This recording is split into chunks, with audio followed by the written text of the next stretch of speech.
kita perkatakan dengan iman Mazmur 91 sebagai doa kita.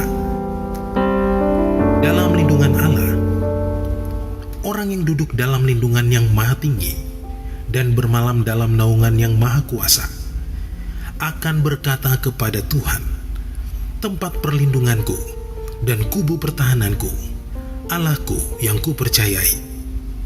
Sungguh, Dialah yang akan melepaskan engkau dari jerat penangkap burung, dari penyakit sampar yang busuk. Dengan kepaknya Ia akan menudungi engkau. Di bawah sayapnya engkau akan berlindung. Kesetiaannya ialah perisai dan pagar tembok. Engkau tak usah takut terhadap kedahsyatan malam, terhadap panah yang terbang di waktu siang, terhadap penyakit sampar yang berjalan di dalam gelap, terhadap penyakit menular yang mengamuk di waktu petang. Walau 1.000 orang rebah di sisimu dan 10.000 di sebelah kananmu, tetapi itu tidak akan menimpamu. Engkau hanya menontonnya dengan matamu sendiri dan melihat pembalasan terhadap orang-orang fasik. Sebab Tuhan ialah tempat perlindunganmu, yang maha tinggi telah kau buat tempat perteduhanmu. Malapetaka tidak akan menimpa kamu, dan tulah tidak akan mendekat kepada kemahmu. Sebab malaikat-malaikatnya akan diperintahkannya kepadamu untuk menjaga engkau di segala jalanmu. Mereka akan menatang engkau di atas tangannya, supaya kakimu jangan terantuk kepada batu.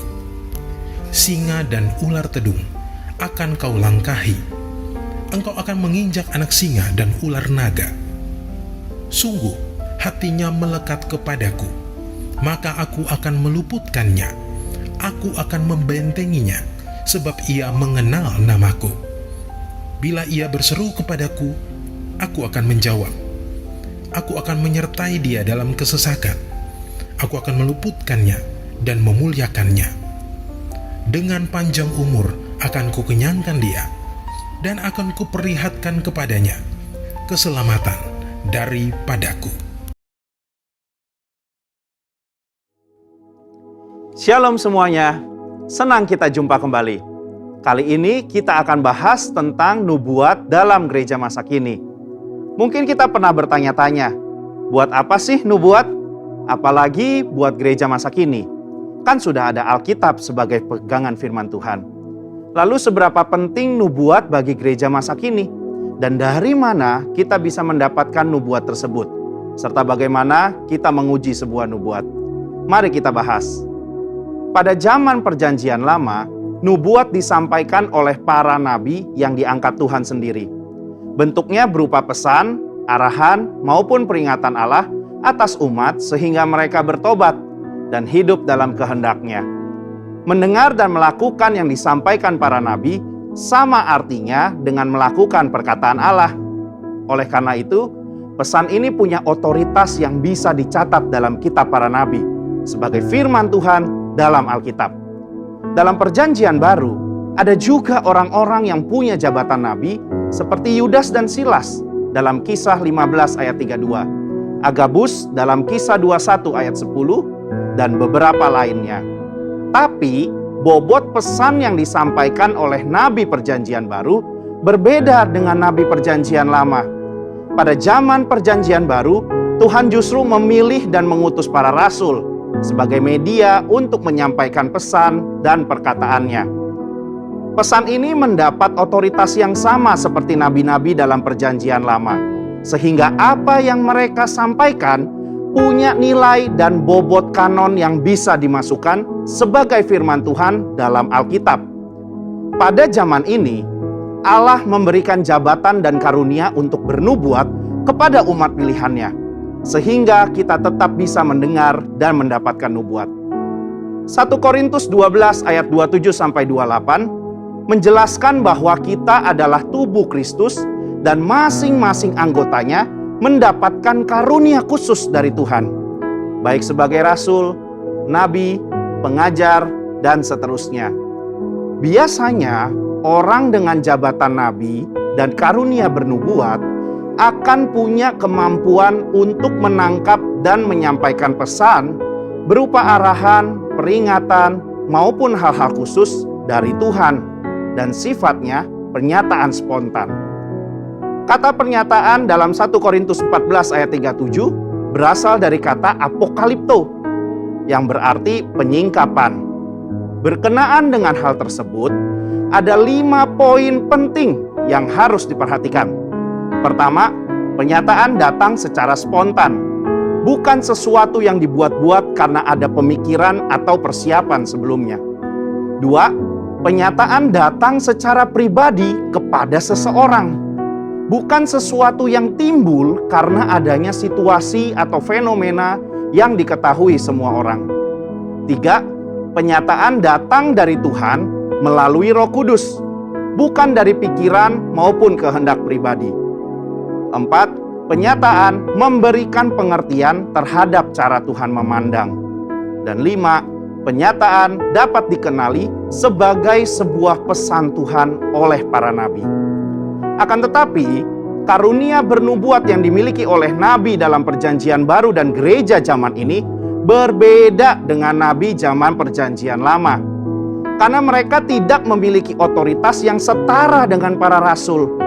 Hal ini terlihat ketika dengan tegas Paulus berkata bahwa para nabi harus tunduk kepada dia sebagai rasul yang memiliki otoritas menyampaikan perkataan Tuhan.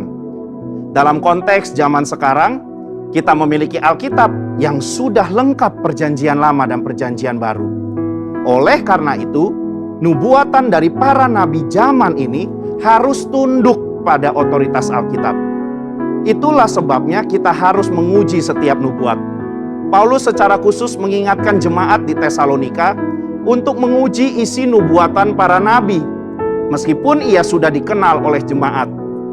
1 Tesalonika 5 ayat 19-21 berkata, "Janganlah padamkan roh, dan janganlah anggap rendah nubuat-nubuat. Ujilah segala sesuatu dan peganglah yang baik." Kata menguji memiliki arti menanggapi, memilah, membedakan, atau menilai. Di satu sisi, kita sebagai insan Pentakosta tidak boleh acuh dan cuek terhadap nubuat. Namun di sisi lain, kita juga harus bisa memilah, membedakan, dan menilai segala sesuatu. Standar yang kita gunakan untuk menguji dan menilai adalah firman Tuhan dalam Alkitab. Mengenai konsekuensi dalam bernubuat, nabi dalam Perjanjian Lama memiliki otoritas yang sangat tinggi sebagai penyampai pesan Tuhan, dan segala perkataannya dianggap sebagai perkataan Allah. Jika seseorang tidak mendengar dan mentaati nubuatan seorang nabi, itu artinya sama dengan melawan perkataan Tuhan sendiri. Oleh karena itu, jika seorang nabi pada zaman Perjanjian Lama memberikan nubuatan palsu, maka ia harus langsung dihukum mati, agar tidak ada penyalahgunaan otoritas. Tapi berbeda dengan nabi dalam Perjanjian Baru. Konsekuensi sama sekali tidak nampak dalam petunjuk Paulus kepada jemaat di Korintus. Jemaat hanya diminta untuk menanggapi, menguji setiap nubuat, namun tidak ada konsekuensi fatal jika seorang nabi memberikan nubuat yang palsu atau tidak lolos uji. Perbedaan ini terjadi karena nabi dan nubuatan mereka dalam Perjanjian Baru tidak memiliki otoritas yang sama dengan nabi dan nubuatan dalam Perjanjian Lama. Kesimpulannya, sebagai insan Pentakosta, kita percaya bahwa Tuhan masih terus berbicara dan menuntun gerejanya lewat nubuatan. Pada zaman Perjanjian Baru, nubuat merupakan salah satu karunia roh dan salah satu cara Tuhan untuk menyampaikan pesan berupa arahan, peringatan, dan hal-hal khusus kepada umatnya hingga saat ini. Namun, kita perlu menguji segala nubuat yang ada dengan mengakarkan diri pada firman-Nya. Biarlah kita menjadi pribadi yang peka dan senantiasa taat kepada perintah, arahan, maupun peringatannya, sehingga kita terus hidup berkenan kepadanya. Saudara, untuk penjelasan lebih lengkapnya dari tim teologi kami, silahkan untuk buka link yang ada di atas atau scan QR Code yang tersedia. Salam integritas, Tuhan Yesus memberkati.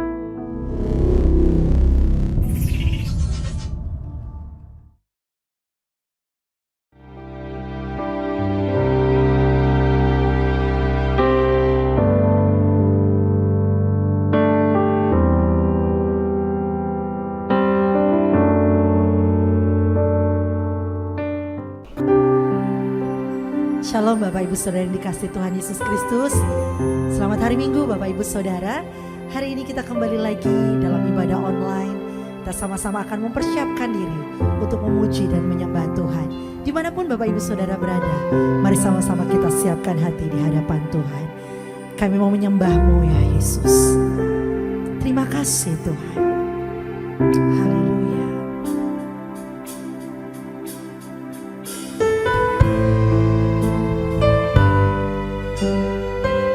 Haleluya Tuhan. Yesus. Terima kasih Tuhan. Yesus, nama-Mu indah, Kau kekasih hatiku, Kau dambaan jiwaku. Yesus, ku cinta padamu, selalu dekat padamu, itu kerinduanku. Yang ku mau hanya menyenangkan-Mu, biarlah seluruh hidupku berkenan kepadamu. Bukan emas, perak bahkan permata, namun Kau segalanya yang terbaik di dalam hidupku. Oh Yesus, kami sembah Kau Tuhan. Yesus, nama-Mu indah, Kau kekasih hatiku, Kau dambaan jiwaku.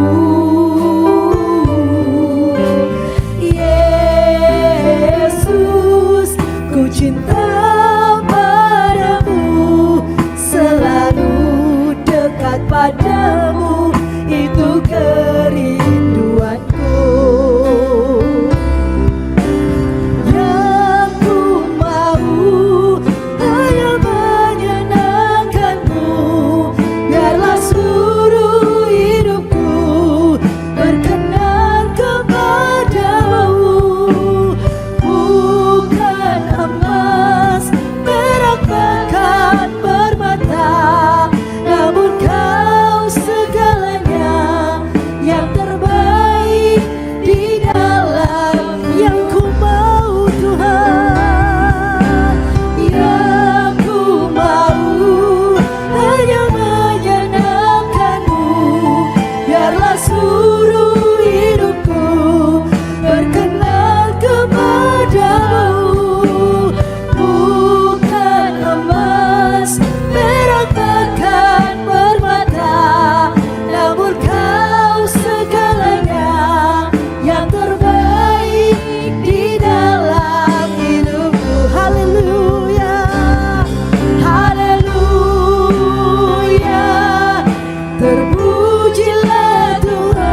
Yesus baik,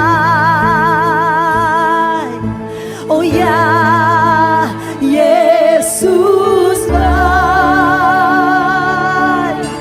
ya Yesus baik, Dia baik buat saya. Oh yes Lord, ya Yesus baik. Bagus saudara ada di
Shalom jemaat yang dikasihi Tuhan. Kita mau dengar firman. Yuk siapkan Alkitab, siapkan diri, siapkan hati. Biar kita semua diberkati hari ini. Kita berdoa. Bapa di surga, terima kasih. Hari ini kami mau kembali datang di hadirat-Mu. Siap terbuka untuk firman-Mu disampaikan. Bersabdalah sehingga di bulan terakhir dari 2021 ini setiap kami akan diberkati Tuhan untuk menerima pesan tuntunan Tuhan dan setiap kami akan melakukannya. Terima kasih Abba, urapi hamba-Mu, berkati kami dalam nama Tuhan Yesus. Haleluya. Amin. Roh Allah yang hidup penuhiku, Roh Allah yang hidup pulihkanku,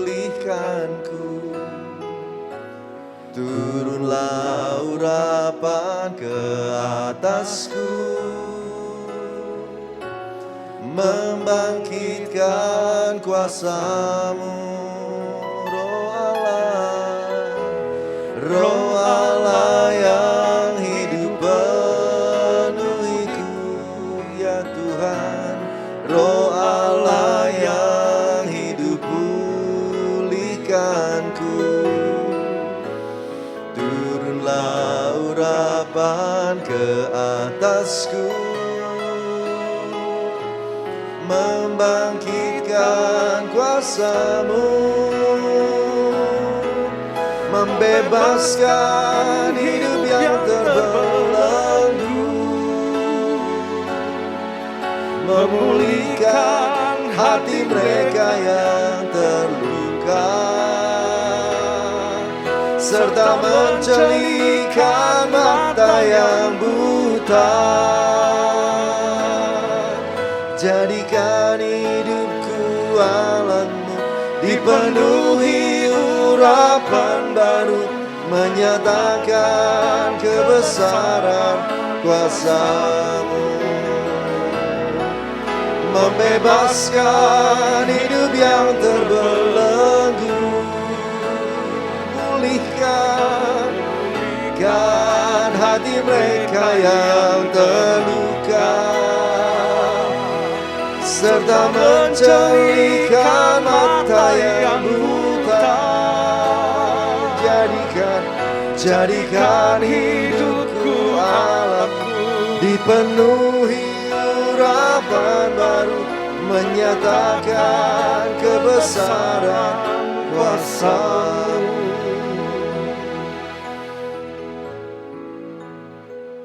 Kami percaya waktu Roh Kudus turun maka perubahan akan terjadi. Dan itu sebabnya di awal penyampaian firman ini doa kami. Waktu kami dengar firman, kuasa Roh Kudus menjamah semua yang beribadah bersama-sama. Karena firman ini hidup, firman ini adalah Engkau sendiri. Amin. Yesaya 32 ayat 15 sampai dengan 17 berkata, sampai dicurahkan kepada kita roh dari atas, maka padang gurun akan menjadi kebun buah-buahan, dan kebun buah-buahan itu akan dianggap hutan. Di padang gurun selalu akan berlaku keadilan, dan di kebun buah-buahan akan tetap ada kebenaran. Di mana ada kebenaran, di situ akan tumbuh damai sejahtera, dan akibat kebenaran ialah ketenangan dan ketentraman untuk selama-lamanya.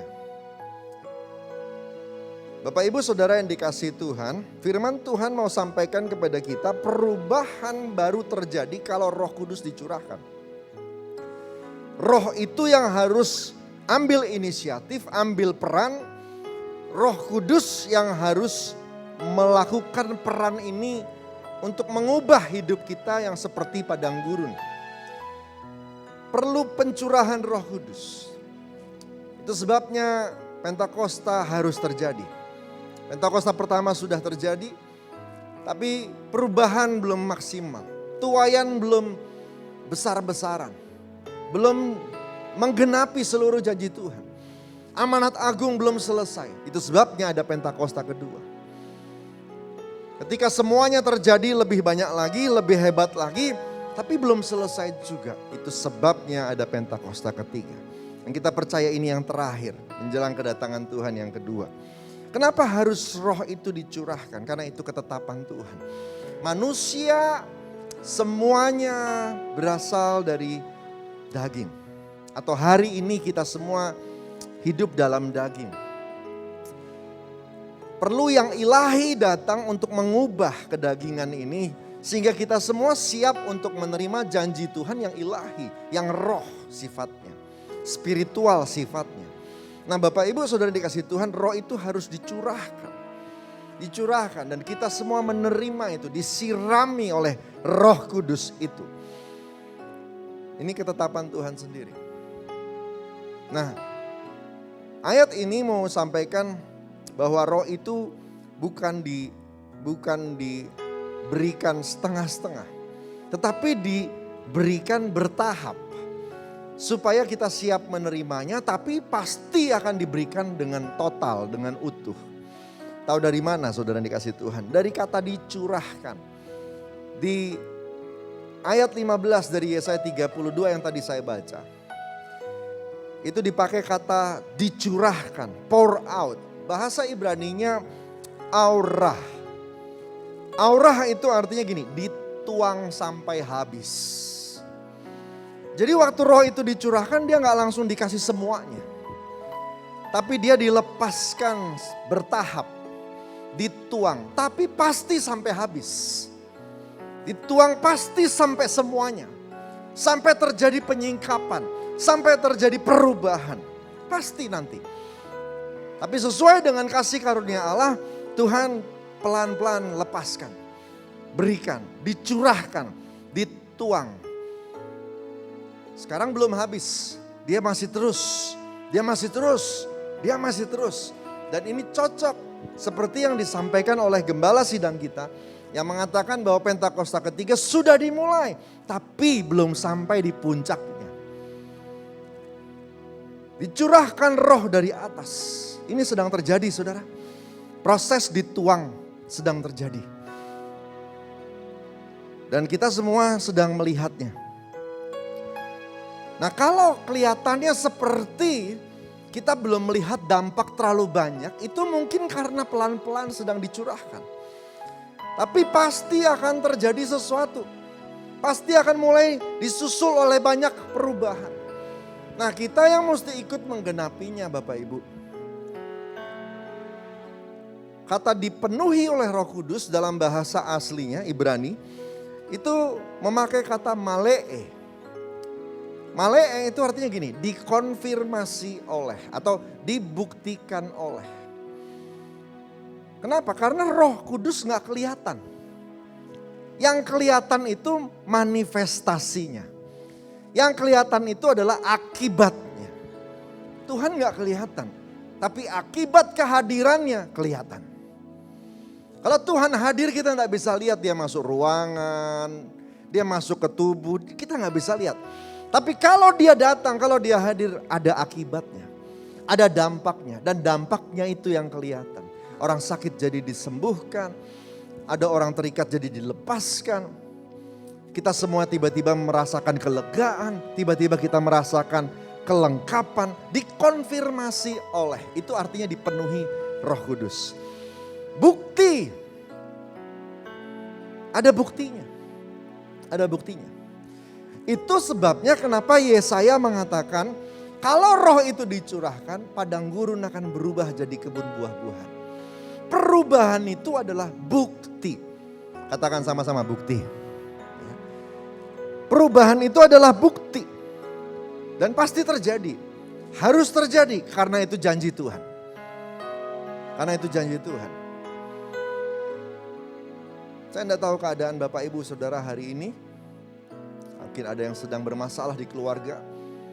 Ada yang sedang bermasalah perkawinannya, pernikahannya. Suami istri sedang bermasalah, orang tua dan anak sedang bermasalah. Seperti saudara sedang masuk dalam padang gurun di mana keadaan itu begitu rentan, begitu tidak bisa dihandle, nggak ada arah. Ya. Beda kalau kita lagi ada di tempat panas tapi ada jalan. Minimal ada arah. Tapi kalau padang gurun, sudah panas lagi, tidak ada arah, saudara yang dikasih Tuhan.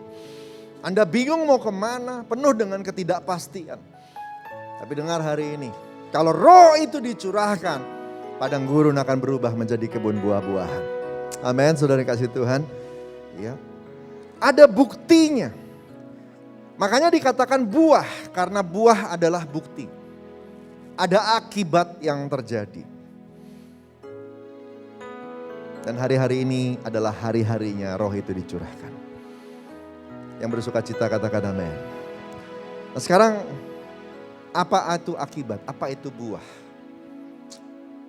Waktu saya mempelajari teks ini, saya bersuka cita sekali. Bersuka cita sekali. Saudara dikasih Tuhan, dikatakan begini, menjadi kebun buah-buahan. Tahukah Anda kata kebun buah-buahan yang dipakai di dalam teks Yesaya ini apa? Saudara yang dikasih Tuhan, ternyata kebun buah-buahan itu bahasa Ibraninya adalah Karmel. Karmel. Mungkinkah Yesaya yang hidup di zaman Hizkia, Raja Yehuda, terinspirasi oleh Elia yang hidup di zaman Ahab sekitar 1 abad sebelumnya? Dia terinspirasi karena kisah Israel waktu itu sedang masa kekeringan. Israel sedang tidak turun hujan 3 tahun lebih. Tapi hari itu di Gunung Karmel, Elia menantang nabi-nabi Baal dan kemudian berdoa pada Tuhan. Api turun dari surga. Dan kemudian disusul dengan hujan deras. Dan tiba-tiba Israel yang kering itu berubah menjadi subur, saudara dikasih Tuhan. Kalau Anda pernah ke Karmel, Anda tahu Karmel itu letaknya di mana? Karmel itu di sebuah bukit yang menghadap sebuah lembah yang terkenal. Lembah yang subur tapi terkenal di Alkitab karena nanti perang besar-besaran terbesar itu akan terjadi di sana. Lembah Armageddon. Saya membayangkan lembah itu tadinya kering kerontang. Tapi kemudian ketika Elia berdoa, api turun dan sejak hari itu tanah itu jadi subur kembali. Padang gurun berubah menjadi kebun buah-buahan. Mungkinkah Yesaya terinspirasi dengan ini? 100 tahun kemudian Yesaya memakai kejadian yang sama. Di Karmel, di kebun buah-buahan. Karena dalam sebuah teks yang saya baca, beberapa komentari memang mengatakan bahwa Yesaya 32 ini adalah nubuatan yang diucapkan oleh Yesaya untuk pemulihan kerajaan Yehuda. Kalau yang tadi Elia itu kerajaan Israel Utara, saudara. Ya. 100 tahun kemudian kejadian itu mungkin sekali jadi inspirasi buat Yesaya untuk bernubuat buat kerajaan Yehuda. Dan pada waktu itu Yehuda lagi miskin-miskinnya karena baru saja selesai dikepung oleh Sanherib. Tapi kemudian firman Tuhan berkata kepada Yesaya, diucapkan kepada orang-orang Yehuda bahwa kalau roh itu turun, padang gurun akan dirubah jadi kebun buah-buahan. Dan setelah nubuatan Yesaya benar-benar terjadi. Kerajaan Yehuda kembali menjadi subur dan di zaman Hizkia itu kerajaan Yehuda sampai di masa keemasannya yang luar biasa. Saudara yang dikasih Tuhan, roh itu dicurahkan. Bayangkan di perjanjian lama saja, waktu roh itu dicurahkan, perubahannya begitu nyata. Apalagi di perjanjian baru, kita ada di New Covenant, kita ada di masa yang lebih hebat daripada perjanjian lama.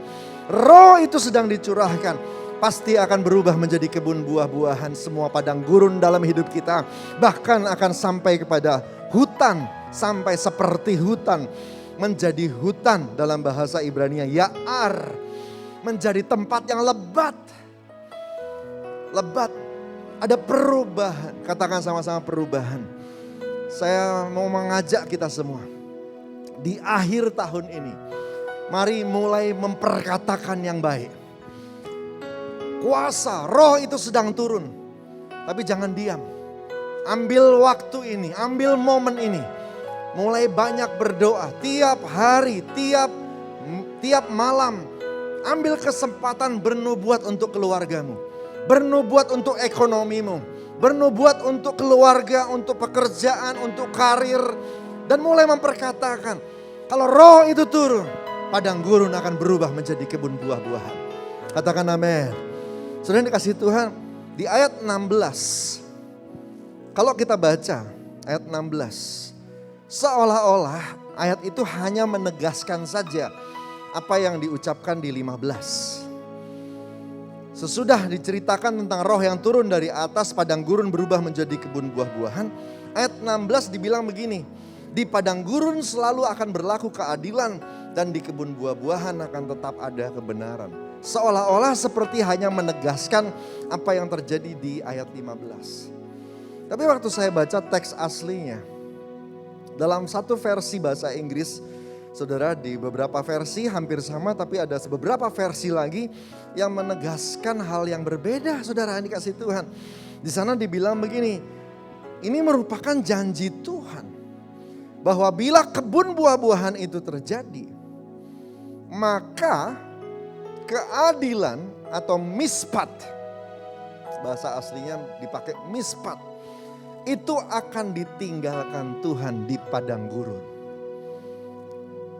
Ketika engkau berubah menjadi kebun buah-buahan, hidupmu berubah menjadi kebun buah-buahan, maka keadilan itu mispat, itu ditinggal di padang gurun.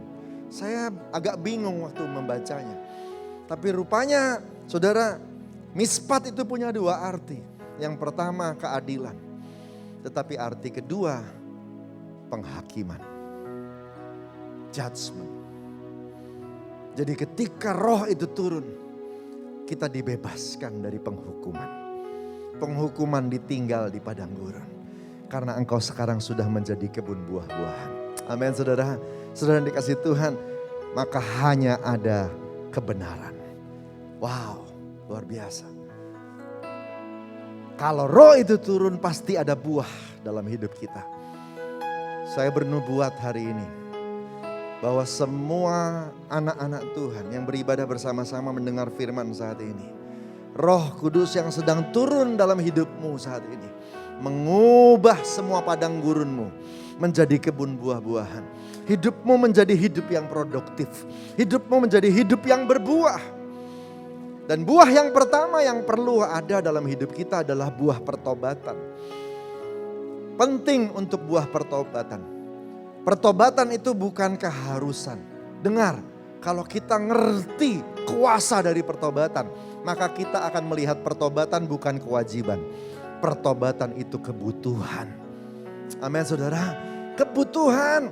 Waktu Anda dan saya bertobat, darah Yesus membasuh kita semua, maka kita tidak perlu menuai hukuman lagi. Semua sudah ditanggung di kayu salib, sudah dikasih Tuhan. Penting, makanya jangan segan untuk minta ampun sama Tuhan. Asal janji jangan ulang lagi semua kesalahan kita. Amin saudara. Buah pertobatan seperti zaman Elia. Waktu api turun dari langit, maka Israel bertobat dan meninggalkan Baal. Dan kemudian menyembah kepada Jehovah, the one and only true God. Saudara yang dikasih Tuhan, berbalik dari jalan-jalan yang jahat, kembali kepada Tuhan. Kalau roh itu turun, maka hidup kita akan dipulihkan. Dosa-dosa kita tinggalkan. Kita akan mau meninggalkan dosa dan mau hidup dalam kebenaran. Amin saudara. Yang kedua, buah dari roh yang kudus yang turun akan membawa unity kita dengan yang lain. Kita akan bersatu dengan yang lain. Rendah hati, mau merendahkan diri untuk gandengan tangan. Unity di rumah tangga. Unity suami istri, unity orang tua dan anak, unity di gereja, unity dengan semua anak-anak Tuhan. Persis seperti mesbah Elia ketika di Gunung Karmel itu. 12 batu disusun menjadi mesbah. Unity. Unity adalah buah yang Tuhan mau kalau Roh Kudus turun. Benarkah Roh Kudus turun? Buktikan, konfirmasi. dengan buah yang ada. Amin saudara. Korban kita angkat kepada Tuhan. Kalau Roh Kudus turun, hidupmu, prioritasmu, seleramu berubah. Maka kita akan mau hidup kita dipersembahkan kepada Tuhan. Yang terakhir, bayar harga. Akan ada perintah, akan ada order, akan ada firman, tuntunan yang Anda dan saya akan terima. Kita akan mulai bisa ngerti isi hati Tuhan. Kita akan mulai nangkap keinginan Tuhan. Dan kalau engkau benar cinta sama Dia, engkau pasti akan prioritaskan Dia. Dan engkau akan mulai rindu melakukannya. Walaupun keinginan Tuhan itu kadang-kadang membuat kita harus menyangkal diri kita. Tidak apa-apa, karena engkau sayang sama Tuhan. Amin saudara. Konfirmasi dari Roh Kudus yang turun adalah buah-buah kita. Semua itu buah, semua itu bukti bahwa Roh Kudus hadir dalam hidup kita. Wow, ini akhir tahun, bulan terakhir 2021, tahun integritas. Saya percaya Roh Kudus sedang makin pekat dicurahkan, sedang makin tebal dicurahkan di atas keluargamu, di atas hidupmu, di atas gerejamu, di atas Indonesia. Biarkan Roh itu mengubah kita. Biarkan baptisan api itu mengubah kita. Biarkan Roh itu menyembuhkan kita. Supaya firman Tuhan digenapi. Dan itu yang memuaskan hati Tuhan. Amin saudara dikasih Tuhan. Haleluya, puji Tuhan. Yuk kita angkat tangan sama-sama. Nyanyikan lagi lagu yang tadi saudara dikasih Tuhan. Haleluya. Roh Allah yang hidup penuhiku. Roh Allah yang hidup pulihkanku. Turunlah urapan ke atasku, membangkitkan kuasa-Mu, membebaskan hidup yang terbelenggu. Yes. Memulihkan hati mereka yang terluka, ya, serta mencelikan mata yang buta. Ya benar Tuhan, jadikan hidupku alat-Mu, dipenuhi urapan baru, menyatakan kebesaran kuasa-Mu. Bebaskan, membebaskan hidup Roh Kudus turun. Yang terbelenggu terlepas, yang terluka dipulihkan. Yes. Serta mencelikan mata yang buta, jadikan hidupku alat-Mu, dipenuhi urapan baru, menyatakan kebesaran kuasa-Mu. Roh Kudus, Tuhan, Engkau sedang dicurahkan dalam kapasitas yang makin pekat. Engkau akan dituang sampai habis, memenuhi kami semua, supaya makin banyak jiwa boleh diselamatkan lewat perubahan kami, lewat terpulihkannya kami, lewat kami semua yang kembali hidup berbuah dalam nama Tuhan Yesus. Tuhan, makasih Abah.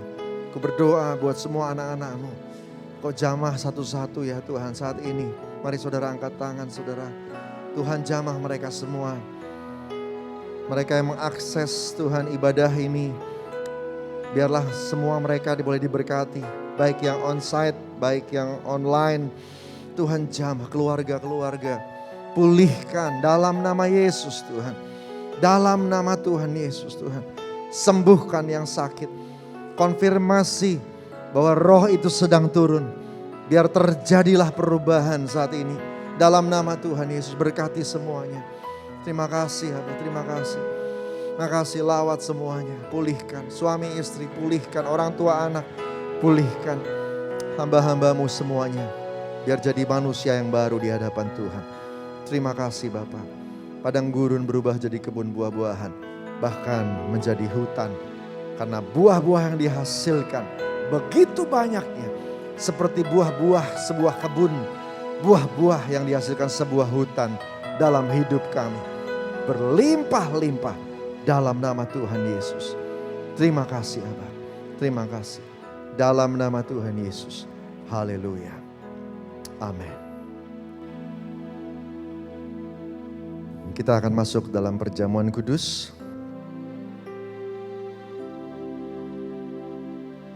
Perjamuan kudus ini hanya untuk yang sudah percaya bahwa Yesus Kristus adalah Tuhan. Anak-anak di bawah 12 tahun jangan dulu ambil bagian dalamnya. Mari siapkan anggur dan rotinya.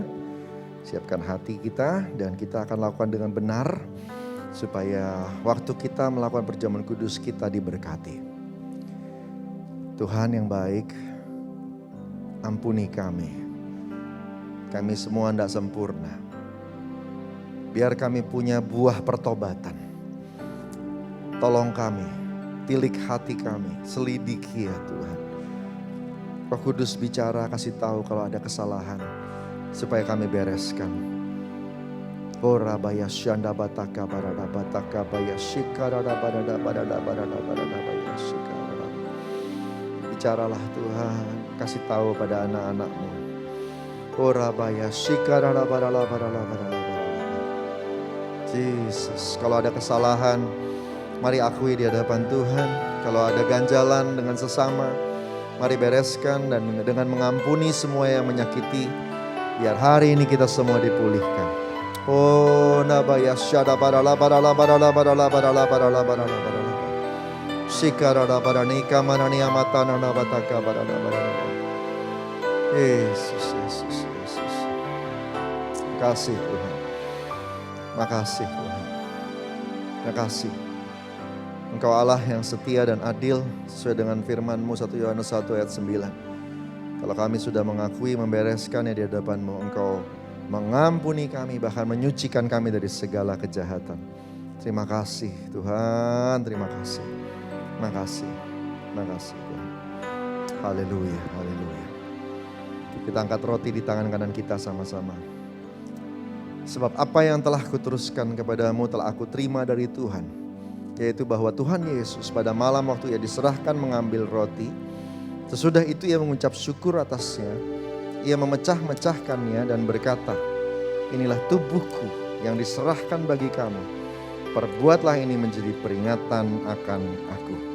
Sesudah yang kasih Tuhan buahkan roti, kita pecah-pecahkan ini dalam persekutuan dengan tubuh Kristus. Mari makan dalam nama Yesus.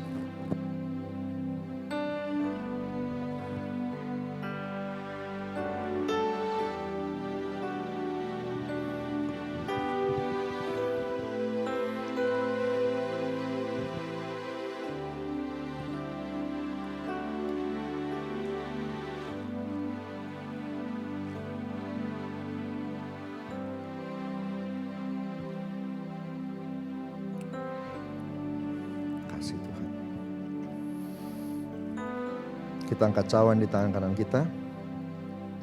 Demikian juga Ia mengambil cawan sesudah makan lalu berkata, cawan ini adalah perjanjian baru yang dimeteraikan oleh darahku. Perbuatlah ini setiap kali kamu minumnya menjadi peringatan akan aku. Sesuai yang kasih Tuhan, bukan cawan atasnya kita ucap syukur adalah persekutuan dengan darah Kristus. Mari minum dalam nama Yesus.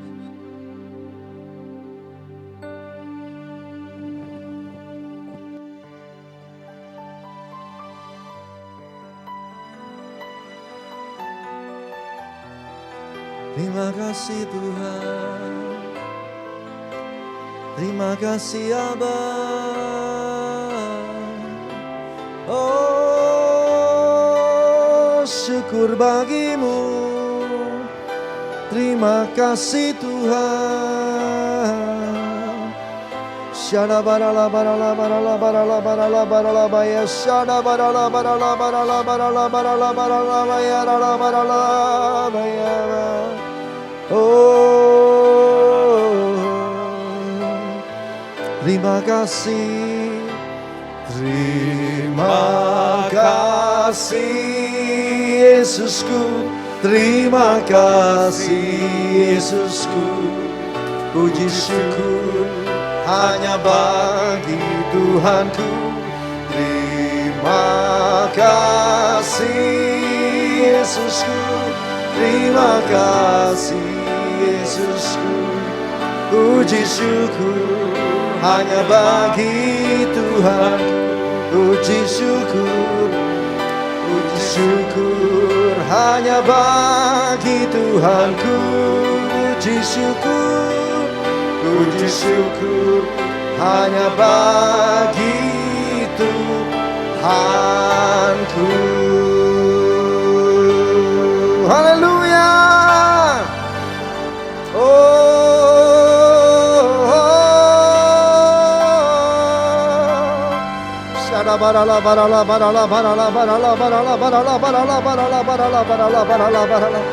Mari angkat tanganmu, angkat hatimu sama-sama.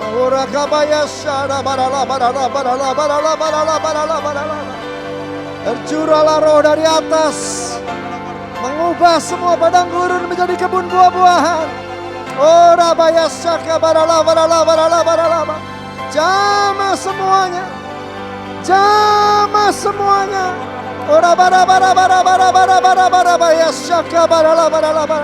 Tercurahlah. Dituang sampai habis. Perubahan terjadi. Buah-buah muncul dalam hidup, dalam keluarga, dalam kehidupan.